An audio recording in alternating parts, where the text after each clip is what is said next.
Yamunatira vanachari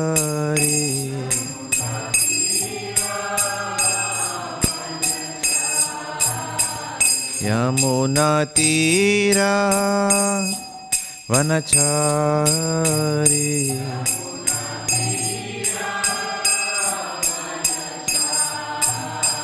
Yamunatira vanachari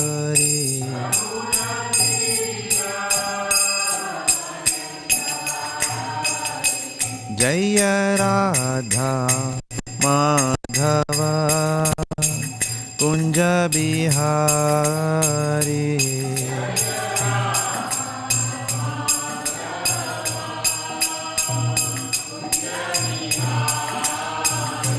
Jai Gopi Janavallabha Girivaradhari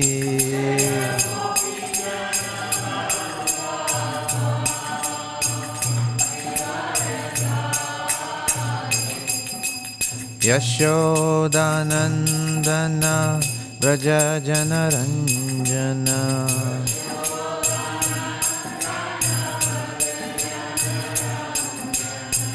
Yamunatira vanachari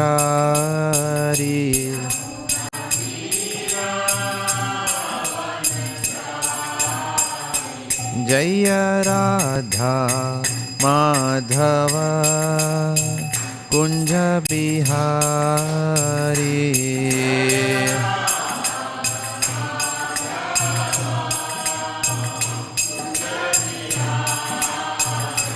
Jaya Radha Madhava Kunja Bihari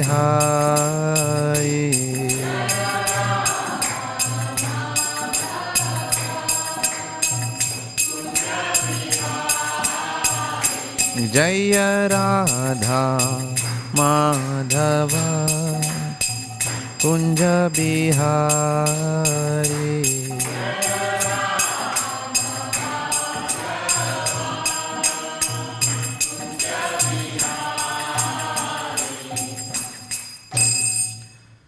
Srila Prabhupada की जय, समवेत भक्तवृंद की जय, ग्रंथराज श्रीमद् भागवतम की जय।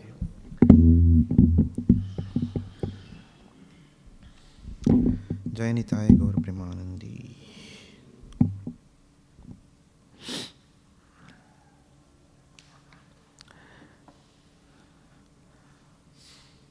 ओम नमो भगवते वासुदेवाय।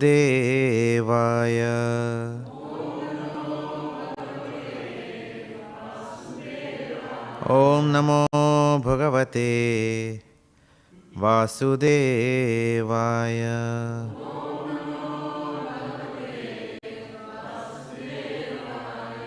ओम नमो भगवते वासुदेवाय।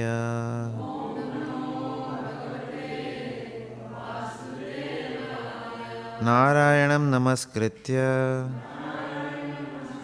नरं चैव नरोत्तमं देवीं सरस्वतीं व्यासं ततो जयमुदीरयेत्। नष्टप्रायेषु अभद्रेषु नित्यं भागवत सेवया भगवती उत्तमश्लोके भक्तिर्भवतीर्नैष्टिकी। कृष्णाय वासुदेवाय देवकीनन्दनाय च नन्दगोपकुमाराय गोविन्दाय नमो नमः। Reading from Śrīmad Bhāgavatam, Canto 7, Chapter 3. Chapter 3 is called as Hiranyakashipu's plan to become immortal. Hiranyakashipu's plan to become immortal. Our focus will be on text number 19, which goes as follows.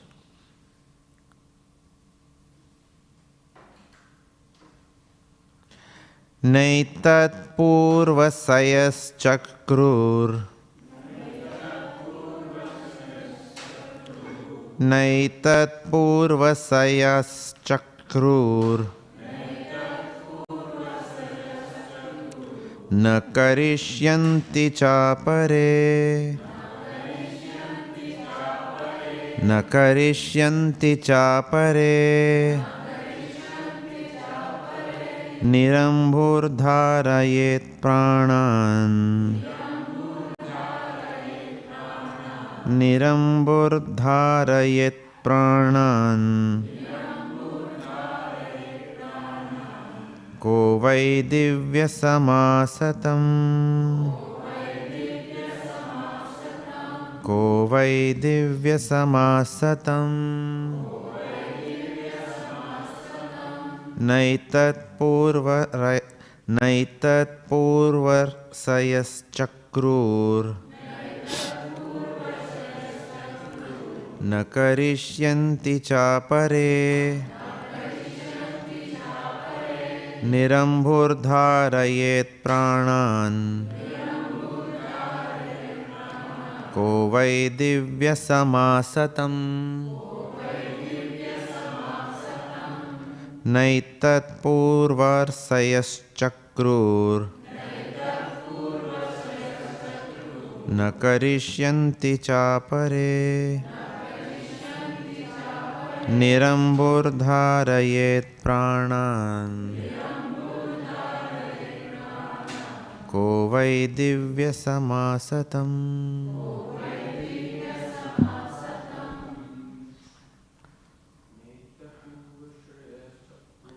Naitat purvar sayaschakrur Na karishyanti chapare Nirambur dharayet pranan Ko vai divya samasatam Naitat purvar sayaschakrur Na karishyanti chapare Nirambur dharayet pranan Ko vai divya samasatam Naitat purva sayaschakrur Na karishyanti chapare Nirambur dharayet pranan Ko vai divya samasatam Matajis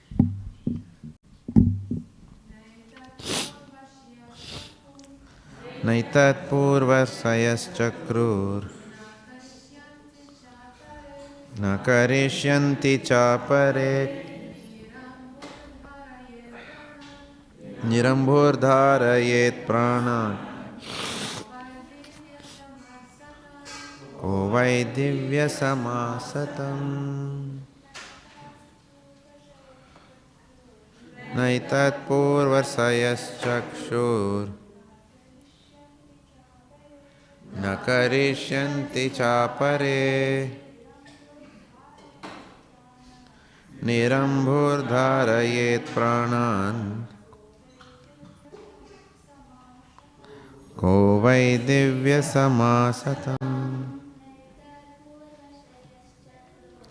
Naitat purva sayaschakrur Na karishyanti chapare Nirambur dharayet pranan Ko vai divya samasatam Naitat purva sayaschakrur Na karishyanti chapare Nirambur dharayet pranan Ko vai divya samasatam Na not etat, this, purva rishayah, the sages before you, such as Bhrigu, Chakru, executed, na, nor, karishyanti, will execute, cha, also, apare, others, nirambhu, without drinking water, dharayet, can sustain, pranan, the life air, ka, who, why, indeed, divya samaha, celestial years, satam, 100. Translation: even saintly persons like Bhrigu, born previously, could not perform such severe austerities, nor will anyone in the future be able to do so. Even saintly persons like Bhrigu, born previously, could not perform such austerities, nor will anyone in the future be able to do so. Who within these three worlds can sustain his life without even drinking water for 100 celestial years? Who within these three worlds can sustain his life without drinking water for 100 celestial years? So this verse is a question. It's a rhetorical question. We know the answer to that question. No one can. Some people can. Largely no one can. Purport by Srila Prabhupada ki Jai. It's a very small purport. It appears that even if a yogi does not drink a drop of water, he can live for many, many years by the yogic process. Though his outer body be eaten by ants and moths. It appears that even if a yogi does not drink a drop of water, he can live for many, many years by the yogic process, though his outer body be eaten by ants and moths. Om Ajnanatimirandhasya Jnananjanashalakaya Chakshurunmilitam Yena Tasmai Sri Gurave Namaha. Sri Chaitanya Manobhishtam Sthapitam Yena Bhutale Swayam Rupa Kadamayam Dadati Swa Padantikam Mukam Karoti Vachalam Panghum Langhayate Girim Yat Kripa Tamaham Vande Sri Guru Dinatarinam Vancha Kalpatarubhyascha Kripa Sindhubhya Evacha Patitanam Pavanebhyo Vaishnavebhyo Namo Namaha. Jai Shri Krishna Chaitanya Prabhu Nityananda Sri Advaita Gadadhar Sri Vasadi Gaura Bhakta Vrinda. Hare Krishna, Krishna Krishna, Hare Hare, Hare Rama, Rama Rama, Hare Hare. Hare Krishna. It's very coincidental I'm speaking this verse today, because I'm just coming out of a severe migraine attack I had yesterday. I'm still not out of it fully.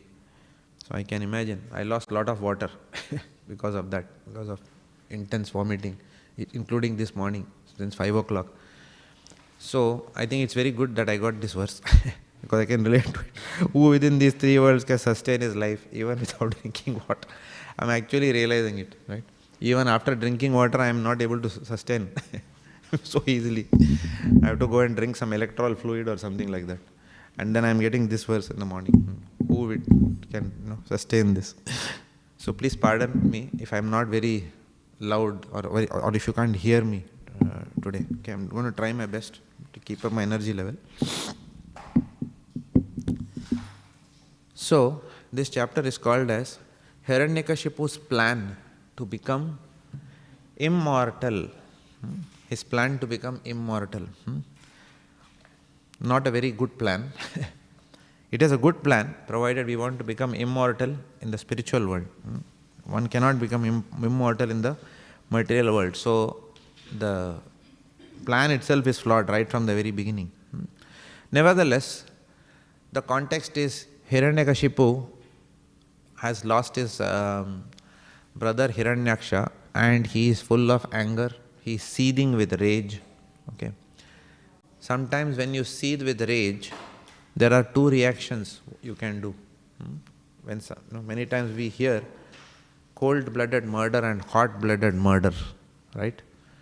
Hot-blooded murder means someone honked at us on the road and two people got into a fist fight because of that. How dare you honk me on the road? And then eventually it could even lead to a murder. It happened in India, actually. It happened. Just a road rage led to the murder of someone. And in fact, the person involved was a very famous personality of India. He was a famous cricketer who it is said that was being trialed for that. So this is called as hot-blooded. Hot-blooded means you are angry, but there is not much time between the stimulus that gave you anger and the time that you respond in retaliation. There is not much time. That is called hot-blooded. Hiranyakashipu's anger was cold-blooded. Why? Because Hiranyakashipu, when he lost his brother, definitely he was seething with rage. But what did he do? Very nicely, he consoled his family members. Of course, first he did some hot-blooded activities, like he started killing, Mother Nature. He started killing all the Brahmanas, persecuting the Vaishnavas. But after that, it was a bit of a cold-blooded thing because he started speaking Bhagavad Gita after that. He started consoling his family members, saying that why are you lamenting for a temporary body? After all, this body is meant to die, right? Now, how does that sound that he has spoken all that philosophy, that after all this body is meant to die, which means he knows the philosophy, and then this topic says his plan is to become immortal. It's very ironical, right? He knows something, still he is trying to not behave in such a way, or his behavior is in such a way as if he doesn't know that knowledge. Okay, so this can happen to all of us also as devotees. Pashyan api na pashyati. Despite knowing the philosophy, still sometimes we can't follow the principles which have been given in Srila Prabhupada's books. So Hiranyakashipu is now praying to, doing a very severe austerity. He's standing on one leg. So severe is this austerity that his body has completely become emaciated. So much so that his bones are what is left right now. Only bones are left, and he is still standing and praying to Lord Brahma. In the 13th chapter of Bhagavad Gita, the three modes of material nature and the eventual subsequent chapters, the divisions of faith, the one or two chapters here and there, there's a lot of talk about mode of goodness, mode of passion and mode of ignorance. And mode of goodness, mode of passion and mode of ignorance, they are differentiated along various parameters. One such parameter is austerity. Austerity in the mode of goodness, austerity in the mode of passion, and austerity in the mode of ignorance. Austerity in the mode of goodness is mentioned as that which is meant to please the Supreme Personality of Godhead. Samasiddhir haritoshanam, which is the goal of varnashrama dharma. That austerity which is meant to abstain from catering to bodily necessities simply so that the time that is relieved thus can be used in serving the Supreme Personality of Godhead more on that day. That is the principle of austerity of a Vaishnava. Austerity in the mode of passion has got to do with the best austerity example we can think of, at least I can think of, okay, there could be better examples, is the austerity which sports people and models do. Right? Okay, so we have heard of models who eat and then they vomit immediately, induce artificial vomiting so that they can maintain Barbie doll figure. Right? Have you heard of this or no? Or I am the only one who has heard of this? Okay, everyone heard of this? No? Never heard of this? Okay, so this is news to you then. Okay, so please be informed. And therefore what happens, these models eventually suffer from a disease called anorexia. Google it, you'll find out what it is. Anorexia. And some of them die. Anorexia is not easy. Okay, they die because of these practices. You eat first and then you are very conscious of bodily fat and then they immediately throw up. Okay, like that. So this is not done. So this is called as, and what do they want? They want to become they want to become supermodels of the world. Or the austerity done by cricketers. Nowadays, cricket has become cricket was a very normal, it was known as a gentleman's game before. Okay, there wasn't much money, but nowadays money is being thrown into this game. Okay, media throws money, industry throws money, all these people are highly pampered, right? So everyone is trying to lift his levels in the game, and these people don't have any rest. Virtually they are playing 365 days a year, literally. One tournament is over, another starts, and out of their greed for becoming the best in the world, they keep on playing. And for doing that, they have to pass what is called as a yo-yo test.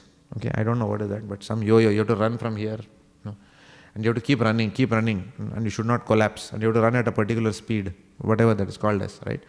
So even the fittest of fittest fail the yo-yo test. So you can imagine the final playing 11, you can imagine what austerities they have done, right? They can't eat whatever they want, right? They have to follow a very stringent diet. They have all the money in the world, but they can't eat whatever you and I are also able to eat. If they see a gulab jamun, they have to think 10 times whether I should eat it or not, lest I fail the yo-yo test. So therefore, these are called as austerities in the mode of passion. Passion is characterized by activity. So when you are doing austerities so that you can be more and more active in the material world for material results, that is called as austerity in the mode of passion. And then austerity in the mode of ignorance. What is austerity in the mode of ignorance? Torturing the body unnecessarily. Okay, take the 96 tram and you will know it, right? You go and then people come, they put this, what is that? Here the eyes are there and here there is a silver clip like this, and then they are looking at you like this in the morning. Okay, that is called as austerity in the mode of ignorance. You put all these clips here, whatever. Earlier, I thought, I never knew all these things. Clips are what do you call that as? Mokuti in the wrong place. What is that called? Not this. Piercing, whatever. Okay, they put a lot of things. Can't even understand. Okay, and some people shave half head this way and then they have hair only on one side. I remember I used to be a fan of someone called Boy George. Okay. His songs, obviously, not his life. But okay.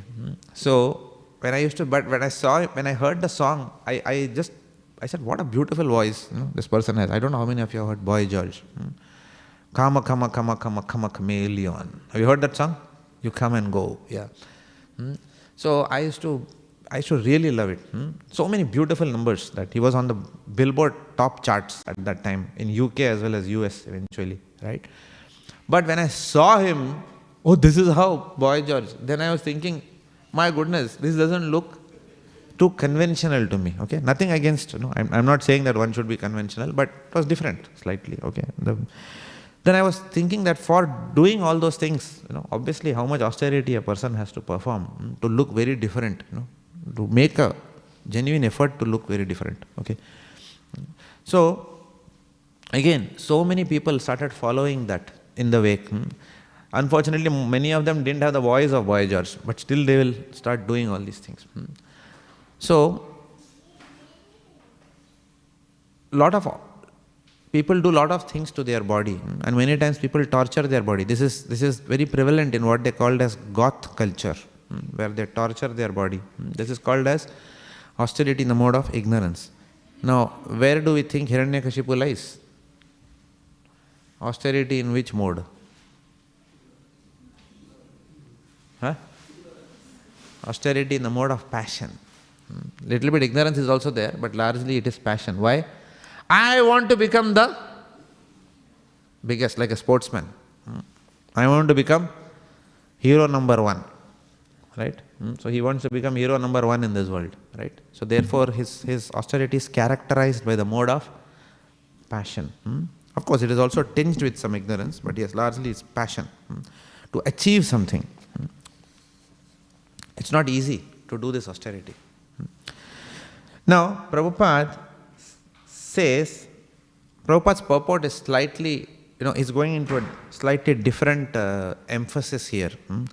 Prabhupada says that it appears, and he has not had water for many, many years. So Prabhupada says it appears that even if a yogi does not drink a drop of water, he can live for many, many years by the yogic process, though his outer body be eaten by ants and moths. So he was completely oblivious to the demands of his body, to what his body was suffering right now. So this is not the first time that one hears this. Okay, for many people it may be the first time. But if you study if you read the book called Journey Home by His Holiness Radhanath Swami, you will find that he has seen several people like that in the Himalayas, because he used to live in the Himalayas. Actually, he talks about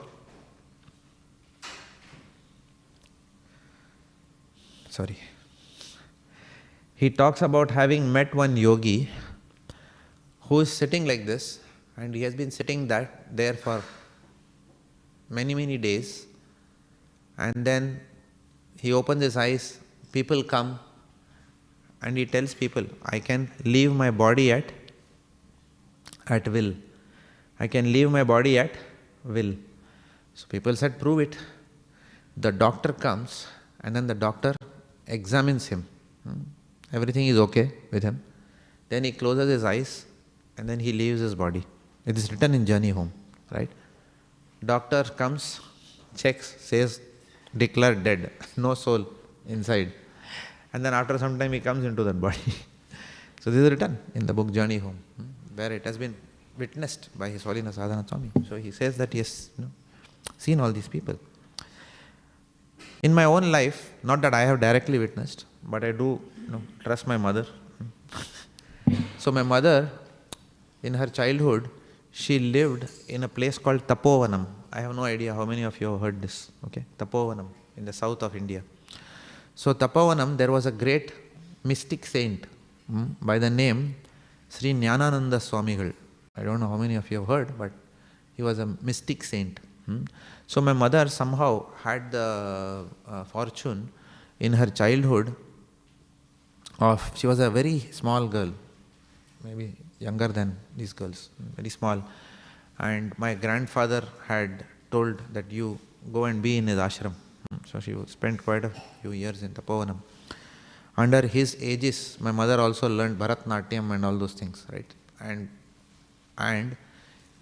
my mother narrates various incidents where she has seen his mystic powers, including the day that she had her Arangetram. Do you know what is Arangetram?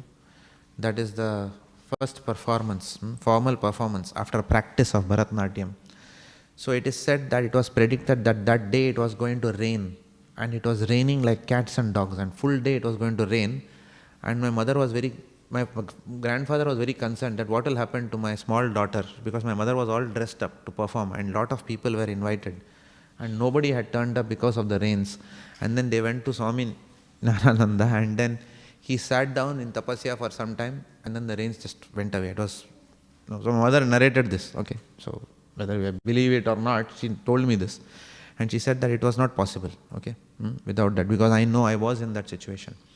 The other situation she narrated to me was that he was giving a class one day, okay, and they used to sing lot of Vittal bhajans, Pandurang Vittal Vaishnav bhajans. So she was giving a class. 1 minute. Sorry.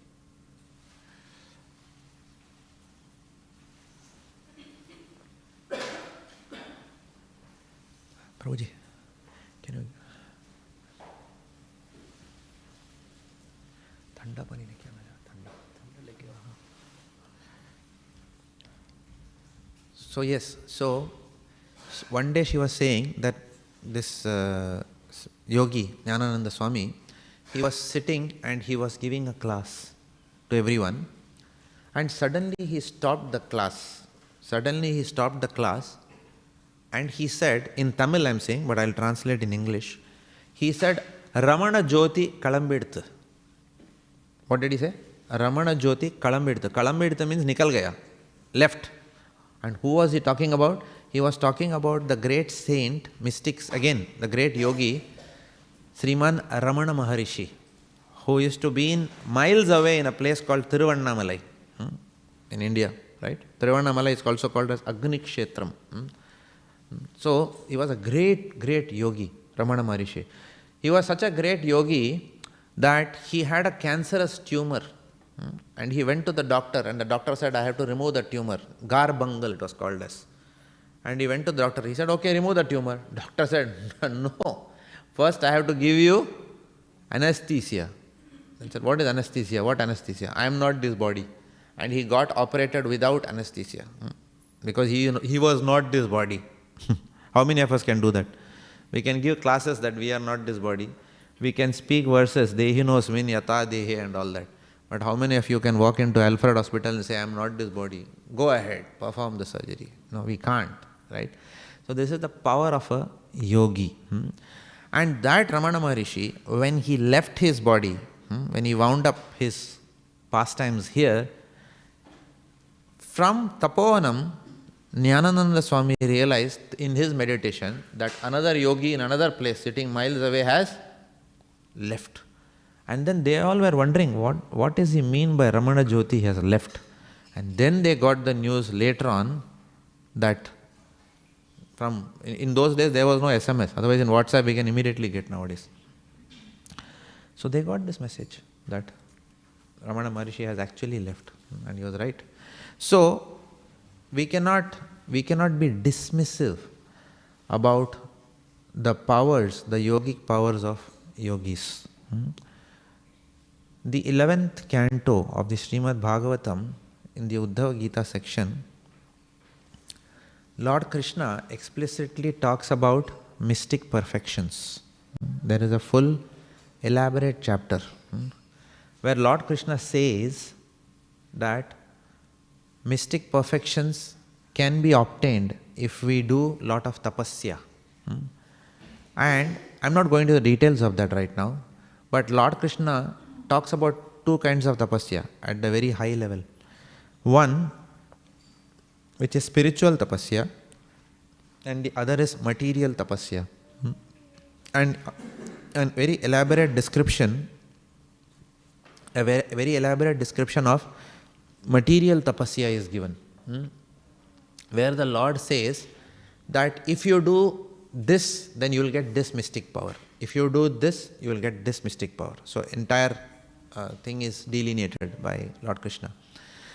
And he says that, but for a pure devotee, for my devotees, they automatically get it. They don't have to do anything extraneous. They don't have to do anything extra for attaining these powers. My devotees already have it. Pure devotees. Don't go home and try something. Okay? My pure devotees will anyway have all these powers, but they will not demonstrate. They will not demonstrate. Sometimes, even as practicing devotees, we would have realized that we were able to do something we never imagined we could do. I'm sure all of you have that experience in devotional life. That book distribution day, when you thought nobody is going to buy, you were able to be an instrument of the Lord. And you are wondering, how come I did so many books today? Like that, right? Or sometimes you are utterly unprepared for a class. And then, you give a class and you don't know what you spoke. And then people come and say, Prabhuji, what class? And you're saying, did I say that? Even now, sometimes people come and say that that changed my life. You said that. And I said, are you sure I said that? I myself don't remember I said that. So therefore, we realize that even for a practicing devotee, we realize very soon in our devotional life that we are not the doer. We can't do anything without the sanction of the Lord. Everything is being done by Him. We are mere puppets, that's all. What is in our hand? There are only two things in our hand. What are the two things in our hand?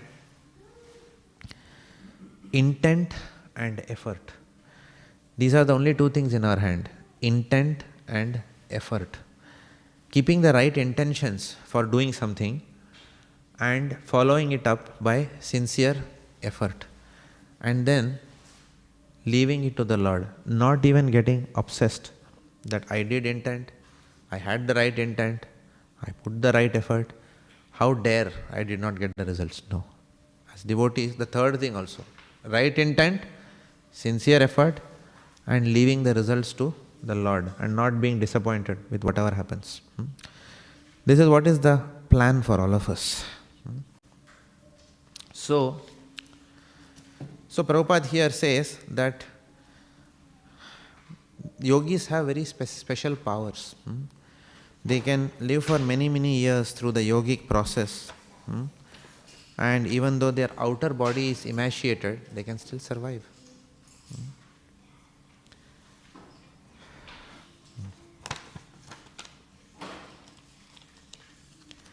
Now, at the very outset, devotional, why someone becomes a devotee? What are the various moods? What are the various moods with which someone approaches the Lord?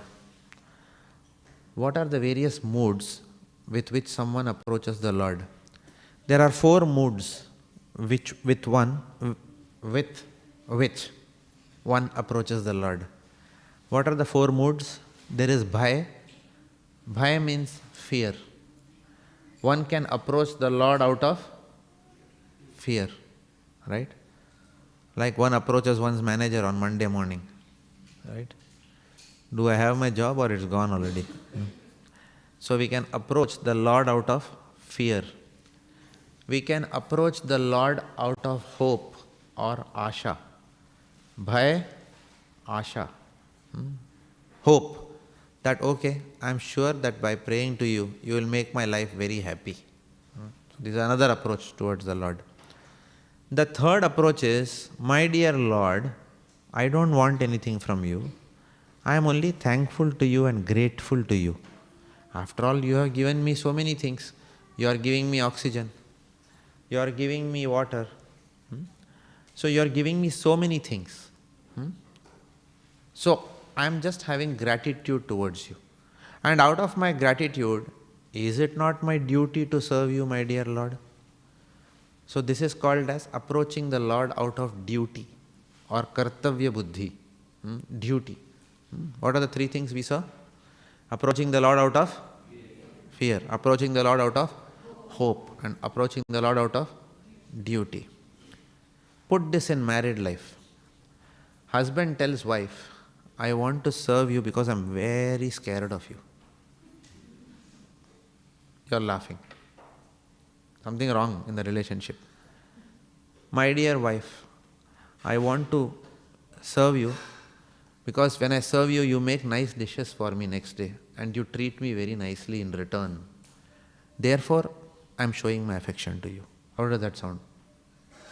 Ridiculous. My love to you is conditional. Wife also comes next day and gives nice uttappa to the husband. Says that I have made this uttappa for you. Everyone knows what's uttapam? No. Okay, I have made nice masala dosa for you. Okay. Oh, is it? Why did you make it? What to do? I am married. Anyway, you are bringing money into the house. Is it not my duty? I cook for you. Now please eat this. It's my duty to give you. I did. Duty I have done. Or sometimes, the wife may say, I have done my duty. I have done my Duty. Eat it or not, up to you. I have done my duty. How does that sound in a relationship? Okay. Now put it in how we approach God. We approach God out of bhaya, fear. We approach out of hope, asha. We approach out of kartavya buddhi. None of this satisfies the Lord. The Lord is satisfied only when we approach Him out of love. Love means what? Aslisya va padaratam pinastumam. Oh my dear Lord, you may not even reciprocate with me, but I am going to be associated with you. I simply love you. Because of that, I am going to be with you. It may be a one-sided affair. That's okay, but I am yours. This approach is what wins the Lord's favor. All others are okay. At least someone is approaching. But this is the approach. This is actually called raganuga. Spontaneous. Vaidhi bhakti is also out of what? Out of duty. Prabhuji, what to do? I have taken vow. Guru Maharaj has said, in front of Agni I have said, 4 regulative principles and 16 rounds I will chant. So even if I have a migraine headache, I still have to do it. Whatever happens, I still have to do it. It is my duty because I have taken a vow. This is called Vaidhi. Vaidhi comes from the word Vidhi. Vidhi comes from the word rules and regulations. So as long as we do bhakti, only because there are rules and regulations that are there, and we do it following that, it's not that pleasing to the Lord as spontaneous love is pleasing to Him. And when it comes to the realm of spontaneous love, the Lord says your rules and regulations can fly out of the window. Right? For example, the lady who was serving Lord Jagannath, who used to do datun. You know what's datun? In the neem branch, where they used to, in those olden days, they didn't have Colgate toothbrush. Okay, they used to do this, right? And she used to do this, and then she used to stir the Lord's khichdi. Okay. And then someone said, what is this? This is not Vaidhi Bhakti. Hari Bol, you're not Suchi Mataji, you're Muchi. All this Suchi Muchi business is what? Is all in the realms of Vaidhi Bhakti. I'm not saying we should go and imitate this at home. Okay? The Lord will run away. He may say, enough. What do you think? Right? But that lady was a pure devotee of the Lord. So the Lord said, I want that. Or Andal. Andal is one of the Goswaminis in the Sri Sampradaya. She used to wear a garland first and check how she used to look. And then she used to put it back. And her father, who was the temple pujari, then used to go and offer it to Vishnu. How does that sound to everyone? Ridiculous, right? Just imagine someone one day makes a garland here. Many of you garland services. Taravali. You wear that garland first. And then Achindarupa Mataji comes. And then you say, Mataji, this is for the Lord. Tomorrow morning you can put. Right? So, as in the realm of Vaidhi Sadhana Bhakti, it is not acceptable. Right? Actually, the pujaris in the temple of Sri Ranganatha, they chastised Andal's father. What are you doing? You're not even, and because there is a hair of a lady there. How come this happened? And then when he went home, he saw, next day started observing. Andal used to wear the garland and then then he used to pick up and take it. So he chastised his daughter. He said, this is not done, my dear daughter. And then the pujaris also said, no garland from you. And what happened? The Lord came in the dream of the pujaris and blasted them. He said, how dare you stop Andal's garland from coming to me. From now, if it is not offered to her, I am not going to wear it. Okay, so the Lord relishes this spontaneity, right? This is bhakti. This is what Prabhupada endeavored to tell us, that eventually we have to come to the platform of not being a stickler for rules and regulations, but rather than developing a loving heart towards the Lord. Otherwise, the austerities that we do will make us proud. The austerities that we do will make our heart hard and not soft. Krishna steals butter. He is not ice thief. Correct, no? He is not ice thief. He doesn't steal that, what is that? Westpac butter, which is not what, Western Star butter, which is kept in the freezer. He comes and steals freshly churned butter. So if our heart has to become soft like butter, then Krishna is called Makhan Chor. He comes and steals from that heart, which has become soft. So the purpose of all austerities, the purpose of everything that we do in Krishna consciousness is to develop an affectionate, loving heart, not to become a great devotee. Bhurijan Prabhu once said, he was standing in the courtyard there. Bhurijan Prabhu was walking and he was telling, some people were standing there, and Bhurijan Prabhu was saying, don't try to become a great devotee. Try to become a good devotee. Many times we want to become what? Great devotee, influential devotee, powerful devotee. There is so many things. But actually, we can become all this. These things are easy. It's easy to become a great devotee, right? Take some leadership roles and you will become a great devotee. Take some leadership role, you will get slaps from few people, but you will also get dandavats from 50 other people, right? Who will say you are a Shiksha Guru, right? These are all easy. These will come anyway with bhakti. But if we go and seek these things only, then we are missing the real essence of bhakti what bhakti can offer us. We are missing that. And then, we don't want to come another lifetime, do we? Yesterday we were talking in our Bhakti Vaibhav class. I was asking the students, how many of you want to come back into another lifetime? The greatest fear, I was myself sharing, the greatest fear that I have to come back into this lifetime, I don't want to come like these children who have come, not these children. If at all I want to come like these children. Not like those children who are 24/7 on that PS5 and all those gadgets and then, Mama, cell phone, full time. I don't want to come back. I'm very scared of that birth. When I was a child, I didn't have all these gadgets and I thank the Lord that I was not born in this era for that. If at all I have only one grievance, that I was not born in this era, that I was not born like these children. Okay, I was not Krishna conscious since childhood. But otherwise, but for these children to be born in the outside world, it's very dangerous. People come and keep talking. People come and say, do something. Child is spending time on these gadgets. I have heard so many such requests, phone calls coming from parents saying that children are locking themselves in room and playing with gadgets and so on and so forth, right?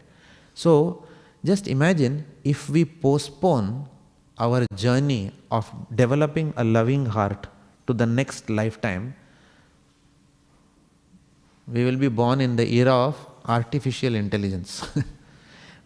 Right from childhood, we will be engaging in what is that? Chat GPT, which is the latest thing that has come, right? We don't want to be born in that age. Seriously. Even if we have to be born, it's better to be born in some other yuga, but not in this Ghor Kali Yuga. It's very, very difficult. So, on one hand, that scare is there. On the other hand is the assurance given by the Lord. My devotee will not perish. If that scares all of you, Krishna says, if you perform devotional life here, I will take care in the next lifetime you will not perish. But at the end of the day, what does the Lord mean by that? The Lord says that I'll give you opportunities in the next lifetime. But it's up to us to take that opportunity. Maya is only going to increase her tentacles, the grip of her tentacles on us every lifetime. Therefore, if not in this lifetime, there is a very high risk coming again into this material world. We don't even know whether we'll be sitting at this time, next lifetime, in Melbourne Mahaprabhu Mandir, or we'll be going in some parade which is happening on Fitzroy Street today. We have no idea where we would have been, right? Or sitting in some pub in the morning, or not even having woken up to sit because of Saturday night drinks. Terrible, terrible. We don't want it. We don't want it. This is a lifetime that we have to get out of this miserable material world, right? So therefore, the purpose of all these austerities, if they do not lead to an affectionate heart, then that whole austerity is a waste of time. Okay, and that is what Hiranyakashipu is doing right now. He is trying to defy material logic. Material logic is what? If you are born, you have to die. And what is Hiranyakashipu trying here? The chapter itself says Hiranyakashipu's plan to become immortal. How stupid. What kind of a plan is that? Right? It's not possible. So, austerities are required. There is no doubt about it. Austerities have their rightful place in devotional service. Austerities have their rightful place in the realm of bhakti. There is no doubt about that. Devotees also do austerity. So we'll spend some time in the rest of the class comparing and contrasting austerities done by demons and austerities done by devotees. Now if you take the example of Hiranyakashipu, why do we do austerities? Okay, let us ask this. Why does a devotee do austerities? Why did Advaita Acharya do austerities? And why did he do worship? Why did he take the tulsi and then, worshipped with water every day, doing the huhunkar. Huhunkar means, the loud voice. Hunkara, Garjanadi, Advaita Acharya. What was he trying to do? He was trying to get Chaitanya Mahaprabhu to appear, right? So a devotee's austerity is basically to compel the Lord out of love to descend to this material world. A devotee's austerity is to invite the Lord. A devotee's austerity is to invite the Lord. Whereas Hiranyakashipu's austerity is to force the Lord, right? To give benedictions. So, now Lord did not descend obviously. Who descended? Brahmaji came down, right? Brahmaji came down when he saw the austerities. Was Brahmaji very pleased with his austerities?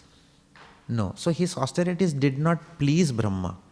Brahmaji was not pleased, rather Brahmaji was forced to come down. Because this fellow's austerities were creating problems for everyone in the world. So Brahmaji was forced to come down. That's not the way. That's the attitude of arrogance when you do austerity. That you force someone to come down. I will do these austerities and create such a nuisance that people have to give attention to me now. Okay? Sometimes as devotees also, this attitude can come to us. When we don't get required attention and power and position, we try to create such a nuisance that we try to compel the authorities to notice us by becoming a nuisance in the congregation, right? It happens. It can happen. That's not the way to get attention. Chaitanya Mahaprabhu said that the way to get attention is by setting the right example for others. Of course, I am nobody to speak that on the Vyasasana. I am only repeating whatever I have heard from the Acharyas. I myself am quite far away from setting even the remotest example. But this is what they have told us. This is our shiksha, which our seniors have given us. So, our attitude should be, now see the father and son. The father's attitude, Kardama Muni's attitude was what? He also did austerity, but his austerities were out of love for the Lord. The Lord was pleased to appear in front of him, right? So, but here the austerities here are out of arrogance. Therefore, this kind of worship is only done, austerities is only done by the less intelligent people. And Hiranyakashipu was less intelligent. And even when one gets some temporary rewards out of this austerity, one always lives under constant fear that this reward will be taken away. Only the benedictions offered by Lord Krishna are permanent. The benedictions offered by the demigods are not permanent.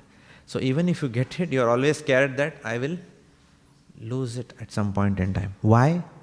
Why the demigods, the benedictions offered by demigods, why are they impermanent? Because the demigods themselves are impermanent. That is number one. Number two, the demigods only take from your karmic bank account and give you a, what is that called as, bank overdraft. Right? So it's taken from your own karma. So you are exhausting. You don't go and tell the teller of a bank, oh my dear teller, I have not seen anyone more charitable than you. Whoever comes to your bank, you are very nicely giving them always money. Teller will tell you are a fool. Or you don't go and put garland to the ATM in the morning, saying, ATM, you are the source of my wealth. It's your own money coming out from there. Right? So fools pray to the Devi Devatas, thinking that they are the cause of prosperity. They do not understand that the Devi and Devata worship, they only give you from your karmic bank account. By this we are not saying we should not respect the Devi Devatas. Why do we respect them? Because they are much better devotees than all of us. Right? They are also serving the Lord. Actually our prayers for material results are, we become a nuisance to them. But we think it is bhakti. I am a big bhakt of Durga Ma. Whenever I have problems, I go to her. What kind of this thing? I love my wife. Whenever I want something, I go to her. How does that sound? How does that sound? Is this love? You are my best friend. Whenever I want money, I always come to you. How does that sound to you? Ridiculous. There is no love. But people call it as bhakti. That day, Sivya was asking, were you asking? Or no, one more Mataji was asking a question. When I think Vrajaraj Prabhu was lecturing the other day, when someone does demigod worship, like, like people flog themselves, in India you see that? That music comes, tatara, tatara, tatara, tatara, and then people come and then they put that, tak, they put that, what is that? Outside my house also, one fellow used to come with his wife playing the thing, and then one fellow will come and then he'll put all that. What is that called? Whip, self-whip. Right? So somebody was asked, who asked that question that day? Somebody asked that question. Harita Mataji asked that question, yes. So she asked that question, is that bhakti? Because after the whip, what do you want? Are you asking for unalloyed service to the concerned demigod in question? No. What do you want? You are asking for material benediction. So that is not at all bhakti. Bhakti, therefore Rupa Goswami said, bhakti is anya abhilashita shunyam. Bhakti means no material desires. That is pure bhakti. Of course, Krishna says in Bhagavad Gita, there is no entry criteria in bhakti. There is no entrance criteria to bhakti. Any rascal can enter bhakti. Even if you want to steal Radha Vallabha's jewelry, you can come to the temple with that intention. You are still allowed to take darshan of Radha Vallabha. Don't try to do that and don't tell it to your friends. Right? Because there are thieves who have come to steal from Radha Vallabha or Radha Krishna and they have become devotees. Right? So there is no entry criteria. That is why Lord says, Chaturvida vida bhajante mam, artho artharthi jigyasyunani. There is no entry criteria into bhakti. But exit criteria is very strict. Exit criteria means what? Anya abhilashita shunyam. Right? So anybody can come, but not everyone can get certified as a pure devotee. Unless we develop some caliber in our... Let me not use the word caliber. Caliber again gives arrogance.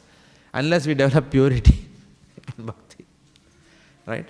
So, Hiranyakashipu's austerity is an austerity of arrogance. Now, if you see Dhruva Maharaja's austerity, he also did austerity. He also did austerity. He also went to the forest. He also ate that forest fruits. After that, he stopped eating the forest fruits. He also breathed only air after some time, and he stopped that also after some time. So his austerities in one sense were very similar in quality to Hiranyakashipu, albeit not the same number of years. Okay? But qualitatively his austerities were not very different, okay, in one sense. So, now, how do we understand the difference between his austerities and Hiranyakashipu's austerities? Who was Dhruva Maharaj? He was an innocent child. Was his austerity out of pure devotion? No. But did his austerity, was he having some greed in his austerity? Yes. What was he greedy for? A palace like his father, a kingdom greater than his father. This is greed. Greed means what? You have something, therefore I also want that. That is called as what? Greed. You purchase BMW car, I also want BMW car. But envy means what? Envy means you have BMW car, I don't have BMW car, may your BMW car be totaled in an accident today. That is called as what? Envy. So envy is one level above greed. So Dhruva Maharaj, he just wanted what his father wanted. So there was some greed, but with greed you can still approach the Lord, with material greed. Right? But Hiranyakashipu was what? Envy. May all the Vaishnavas be destroyed. May all the demigods who are very loyal to Supreme Personality of Godhead, may they all be destroyed. This is called as what? Envy. Krishna, if I cannot be God, you also cannot be God. So I will stop your worship. This is envy. And that is the biggest difference between the worship of mode of Dhruva Maharaj and the mode of Hiranyakashipu. Both were not pure devotees to begin with. Right? But still, Dhruva Maharaj got a different outcome and Hiranyakashipu got a different outcome. One got a planet, independent planet itself, not to speak of kingdom, and the other's intestines came out. Right? This is the difference. The second point is, very interestingly, Dhruva Maharaj, his penance was a guided penance. Right?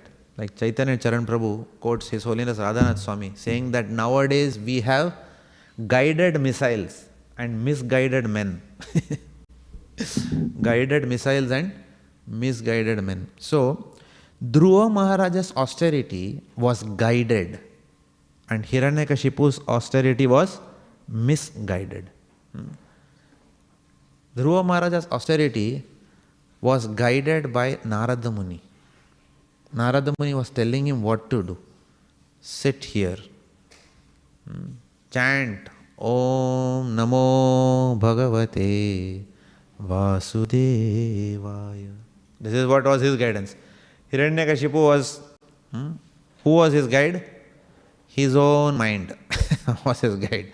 I'll stand on one leg and to hell with this world. Even if it is burning in the scorching heat of my tapasya, I don't care.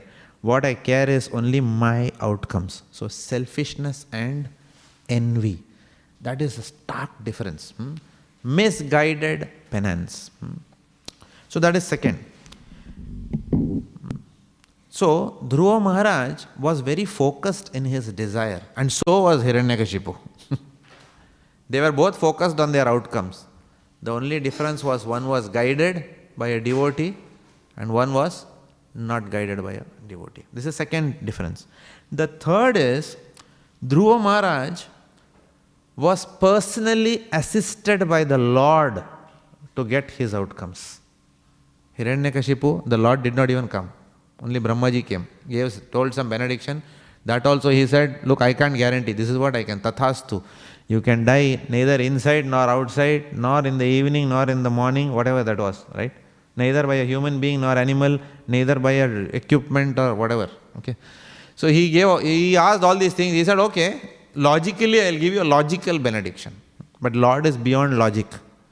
So he crossed all realms of logic and came as Narasimhadeva and killed him. Right? So, whereas Dhruva Maharaj was personally assisted by the Lord. Whereas in case of Hiranyakashipu, he was personally killed by the Lord. This is the difference. And how did the Lord assist Dhruva Maharaj? Dhruva Maharaj sat down as per Narad Muni's instructions and said, Om Namo Bhagavate Vasudevaya. And he kept on praying like this. And when he opened his eyes, who was in front of him? Prishni Garbha. The Lord is standing in front of him, the four-handed Narayan form. Shankha Chakra Gada Padma. Right? And then Dhruva Maharaj What does he do? What does he do? He doesn't know what to do. That's the problem. His prayers start afterwards. All that broken piece of glass comes later. What happens initially? He doesn't know what to do. So what does the Lord do? He takes his conch shell and bang, not bang, gently places. Not bang, gently places. And that gives Dhruva Maharaj words in his mouth. Mukham karoti vachalam panghum langhayate girim. Yat kripatam maham vande Sri Guru Dinatarinam. I learned this prayer from Anirudh Prabhu actually. He always chants this. Such a nice prayer. By the mercy of the Lord, you can speak something. So by the mercy of the Lord, Dhruva Maharaj could do the right prayers. Otherwise, Dhruva Maharaj could have also said, no, Lord, just ensure that in the palace, I have Asian Paints tractor distemper and I have Kurlon bed. He could have asked like that, right? With golden thing. Which color of house? He could have asked all those things. How many bedrooms? In Point Cook, they say 4 bedrooms should be the minimum standard. Give me 10 bedroom kitchen. No, he didn't do all that. Because the Lord touched him, what happens? His prayers also became genuine. Why did his prayers become genuine? Because his intent became genuine. He was completely rid of his material desire. This is what happens when Krishna benedicts you. When Krishna gives you a blessing, or Vishnu gives a blessing, then he gives you a blessing such that you don't desire that thing. So Dhruva Maharaj said that, oh Lord, I'm so sorry I came to you with material desires, but having seen you, all this is broken pieces of glass. Now, he could have said, all this is glass. But he used the word broken pieces of glass. Now, why did he say broken pieces of glass? Because broken pieces of glass can hurt. So these material benedictions can hurt. Therefore, he said broken pieces of glass. Okay. So this is the third difference between Dhruva Maharaj's pastime, but not austerities, and Hiranyakashipu's austerities. That the Lord also personally came and gave his outcome. The fourth characteristic of Dhruva Maharaj's pastime is that Dhruva Maharaj's austerities led to his purification and not to his downfall. His austerities were the cause of his purification. This is the power of guidance. He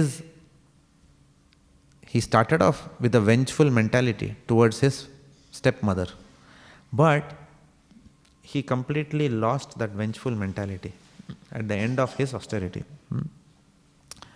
And whatever material desires were also left, they also disappeared after the Lord gave him darshan.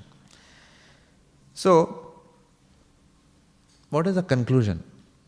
Conclusion is that our austerities, while performing any austerities, the intent and the mood is what is important.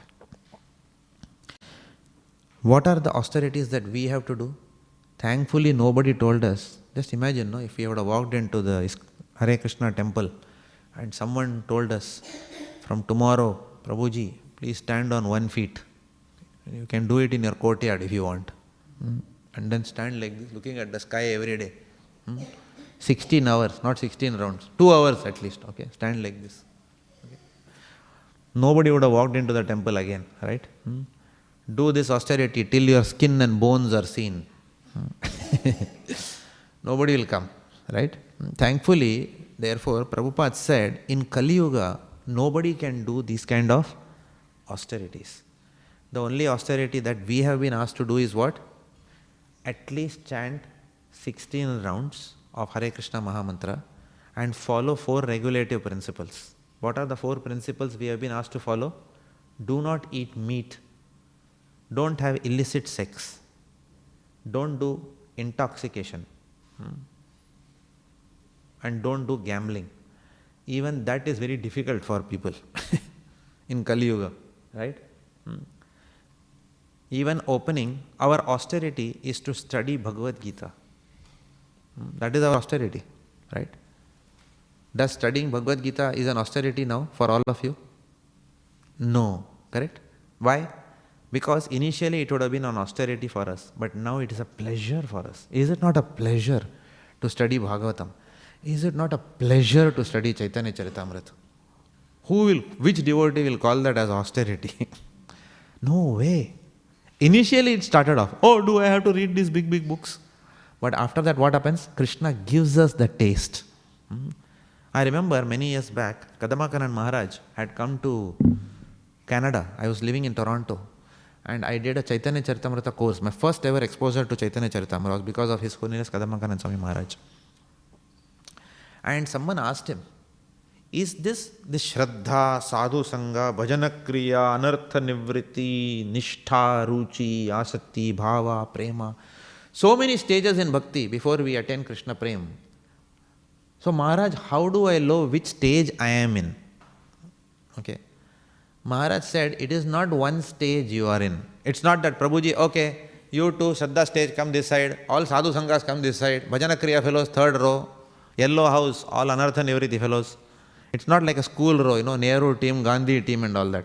It is not like that. Maharaj gave a beautiful example. He said, you have a graphic equalizer. Have you seen a graphic equalizer? Bass, tone, this, that, right? So he said, you have to imagine like that. So any devotee is on 1 to 10. Shraddha is here, Prema is here, like that. We all are on that. Does it make sense to all of you? Right? Some devotees, the graphic in equalizer of Anartha Nivriti has come to no Anartha, 0. Right? So it's like that. You have to imagine it like that. So we all can also understand, therefore, that studying Śrīmad Bhāgavatam or Bhagavad Gita is never an austerity for us. Why? Because of being in the fire of devotees, being in the association of devotees and bhakti, we have got a taste for studying it. So therefore, we have lost our taste for nonsense literature. Otherwise, I have also grown up in Mumbai, reading Stardust, Star and Style, Star Blitz. The only thing I was interested in is which hero is having affair with which heroine and who ditched who. It used to titillate my senses to read that, right? But after reading Bhagavad Gita and Śrīmad Bhāgavatam, we realize all that is garbage. What is that? Place of pilgrimage for the crows. Na hamsa niramanti ushikshaya. The hamsas don't take, the paramahamsas don't go near that garbage, right? But if you ask someone outside, any Hindu person, can you read Bhagavad Gita? Time nahi hai. We don't have time. As if death is not going to come tomorrow for them, right? Time nahi hai. What time do you want to study? You have time to watch T20 cricket. You have time to watch movies. You have time to spend on Netflix and browsing useless WhatsApp messages and Facebook messages. But you don't have time to read Bhagavad Gita. So it's a blatant lie that we don't have time, right? We don't have a desire to get out of this material world. We are fool number one. We think that by going to office and working very hard and making money, one day we will be sitting with our wife and we will be swinging in a jhula. And life will be very nice. No, sir. With every passing day, death is one step closer and it can come and capture us anytime. So it is now or never. Take advantage of the fact. Many people come inside this temple and they go directly over there and then they go out. But nobody sits and hears what is going on here. If you just come and take darshan and go, yes, you will get some pious benefits. But the real benefit will come when we sit and hear this message and we do something practical after that in our life. Otherwise, it's like sitting in front of Isaac Newton and then going and coming inside and just being there and then going out. If you really want to learn science, what do you have to do? You have to learn from Isaac Newton and then put that into practice, right? So glorious are those people who sit in the class. All of you are glorious, who are sitting in the class and hearing. And after this comes the practical aspects. So, austerity also how to do austerity has to be understood from the scriptures. Ignorantly saying that I do upvas on Tuesdays, I do fasting on Thursdays, without even understanding why we are doing something is not going to give us any benefits. So the purpose of austerity should be done under guidance. It should be done under full knowledge. And who is qualified to give such knowledge? Saintly person. So where do we get, what is our guide for doing anything in this world? Our guide is the books of Srila Prabhupada. So Prabhupada taught us how to do austerity and how not to do austerity. Prabhupada taught us that the ultimate goal of life is what? Prema Pumartho Mahan. To develop unalloyed love for the Lord. So any austerity which takes us away from the Lord, what is the use of such austerity? It is useless waste of time. Hiranyakashipu unfortunately failed to understand that. Therefore, we will see in the ensuing sections what happens to Hiranyakashipu, poor fellow, after having done all these austerities, where he lands up. Say, stay tuned to the Śrīmad Bhāgavatam. Srila Prabhupada ki jai. Any questions or comments or corrections?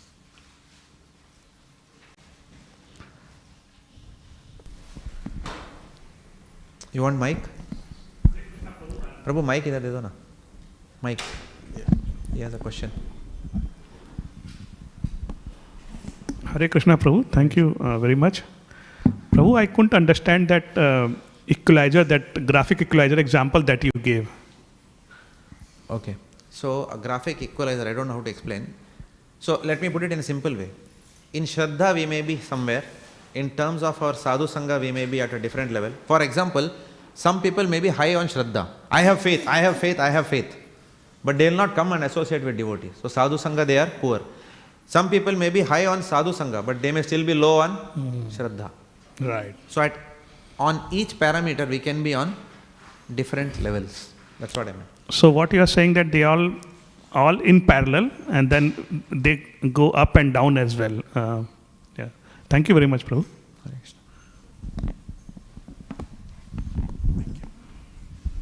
Hare Krishna, Prabhu. My question is about the levels of devotees, like you said. Like in Damodara Ashtakam, we sing that, Varam Deva Moksham Na Moksha Vadimva. So is it not good to desire for, to have association with the Lord, but just remembering the Lord's pastimes is just enough? So what is the level of the devotion there? Sorry, I didn't understand your question. Can you please repeat? I couldn't grasp it. Like in Damodara Ashtakam, we sing Varam Deva Moksham Na Moksha Vadimva. So in that, it's like, we have to, he is praying to the Lord that may I be always remembering your pastimes as Damodara. But is it not good to desire for the association of the Lord? Is it on the same level, both the desires? That's my question. It is both are on very high level. To desire the association of the Lord and the desire to witness His pastimes, yeah, they are one and the same in one sense. They are non-different. Okay. So having constant proximity and association of the Lord, it is called as Samipya Mukti. Samipya Mukti means proximity to the Lord. It is also okay to desire the same form as the Lord. That is called Sarupya Mukti, Sarupya liberation, right? It is also okay to desire to have the same opulences as the Lord. That is called as Sarishti Mukti, right? What is demonic is to want to become the Lord, right? That is condemned. That is condemned. It is absolutely an okay desire to want to enjoy with the Lord.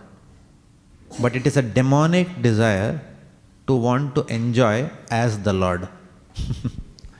That is the difference between Mishri Bhakti and Mayavad philosophy. That is the difference. Desire to become one with God is called as Sayujya Mukti. And that is not acceptable in the realm of Vaishnavism. It is not accepted. Because you are now trying to merge into the Lord. When you merge into the Lord, is that the highest? When you merge into His light, is that the highest?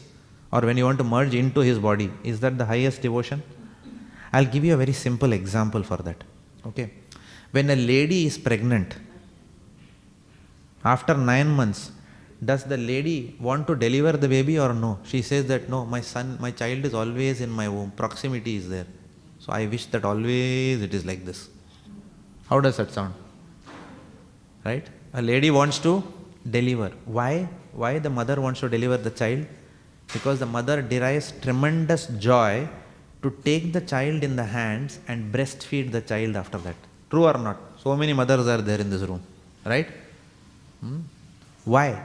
Because more than merging together in one body is the higher taste of service to the Lord. Therefore, devotees do not want to merge, right? So that is the only thing that is condemned in Vaishnava by Vaishnava logic. But if you go and ask a Brahmavadi, a person who wants to, who follows Jnana Yoga, who says that the goal of life is to merge into the light of the Lord, which is fine, it's not wrong, but it's not the highest, because there is no service with light. You cannot serve light. You can only serve somebody who is a person. Yeah. Thank you, Prabhu. Thank you. Yes, Mataji.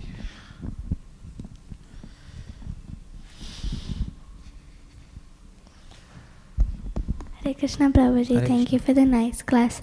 We see in Bhagavad Gita, Lord Krishna says that with austerities and penance we cannot please Him, only through pure devotional service. So my question is, why then did Sanatana Goswami perform so many austerities? Like, Why did who? Why did Sanatana Goswami perform so many austerities, like drinking buttermilk once in 3 days? Okay. So why did Raghunath Das Goswami do so many austerities? Even though he was a pure devotee of the Lord. Namo Om Vishnu Padaya Krishna Preshthaya Bhutale Śrīmate Bhaktivedanta Swami Niti Namine. What is the meaning of that verse? What do you mean by that verse? It means Prabhupada came to this material world to serve the Lord, because it was the will of the Lord. Prabhupada did not descend in this world because of his bad karma or good karma. Correct?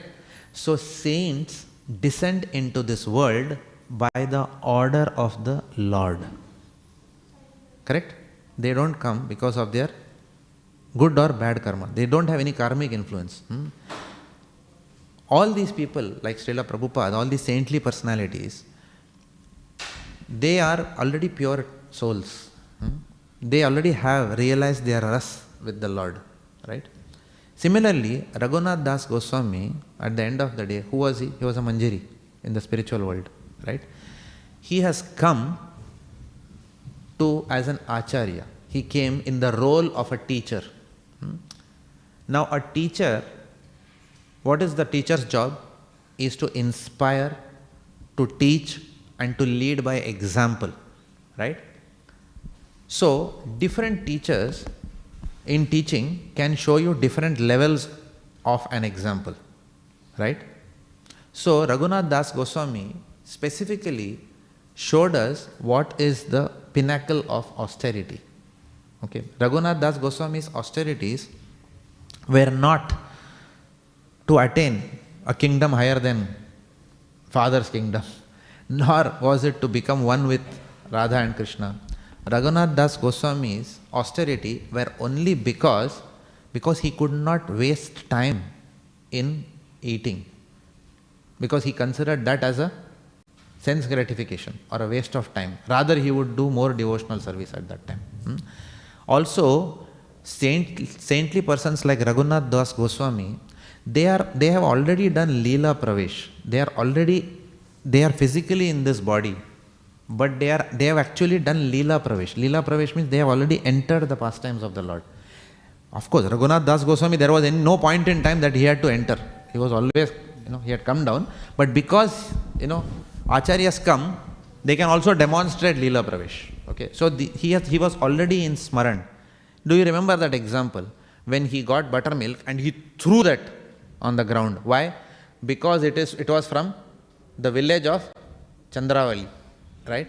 So what does that sound? So his behaviors, the impetus for those behaviors, the uddipana for those behaviors stem from his bhava.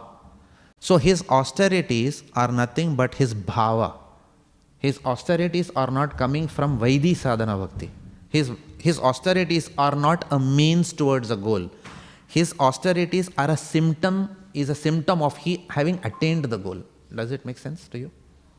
Yeah. So that is the difference between his austerity and someone else's austerity, who is a practitioner and who is a perfectionist, who has already perfected that. Hare Krishna. Hare Krishna. Okay. Grantraj Śrīmad Bhāgavatam ki jai. Srila Prabhupada ki jai.